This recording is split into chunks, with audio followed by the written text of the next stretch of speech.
সামনে মোবাইল দেখালেন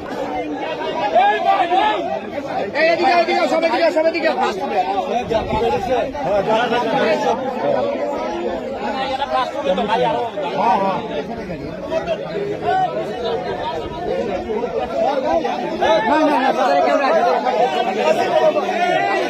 ভাই